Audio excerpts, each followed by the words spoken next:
وَمَا الْحَيَاةُ الدُّنْيَا إِلَّا لَعِبٌ وَلَهْوٌ، اور نہیں ہے دنیا کی زندگی مگر کھیل اور کچھ جی بہلا لینا۔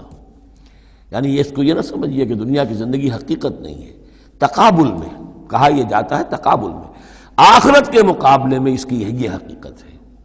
ایک شے ابدی ہے، ہمیشہ ہمیش کی ہے، ایک شے عارضی ہے، فانی ہے۔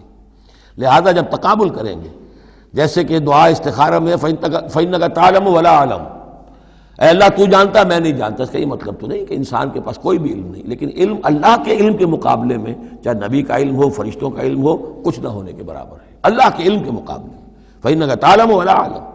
اسی طریقے سے یہاں یہ ہے کہ یہ چیز در حقیقت جو ہے لعب اور لہو، ورنہ یہ کہ حضور نے فرمایا اور صحیح فرمایا، صدق ما قال، کہ الدنیا مزرعۃ الآخرہ، یہ دنیا آخرت کی کھیتی ہے۔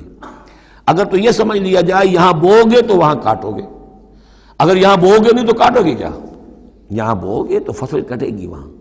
تو یہ تعلق ہے دنیا اور آخرت کا۔ تو اس اعتبار سے دنیا ایک حقیقت ہے، امتحانی وقفہ ہے، لیکن جب آپ تقابل کریں گے دنیا اور آخرت کا تو اس کی ابدیت، اس کی شان و شوکت اس کے مقابلے میں گویا کہ یہ نہ ہونے کے برابر ہے۔ یہ 3 گھنٹے کا ایک ڈرامہ ہے جس میں کسی کو بادشاہ بنا دیا، کسی کو فقیر بنا دیا۔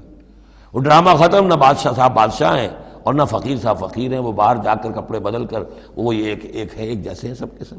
تو یہ ہے صورت۔ وَلَلدَّارُ الْآخِرَةُ خَيْرٌ لِلَّذِينَ يَتَّقُونَ، اور یقیناً آخرت کا گھر جو ہے، آخرت کا گھر بہتر ہے ان لوگوں کے لیے کہ جو اللہ کا تقوی اختیار کریں۔ افلا تعقلون، تو کیا تم عقل سے کام نہیں لیتے؟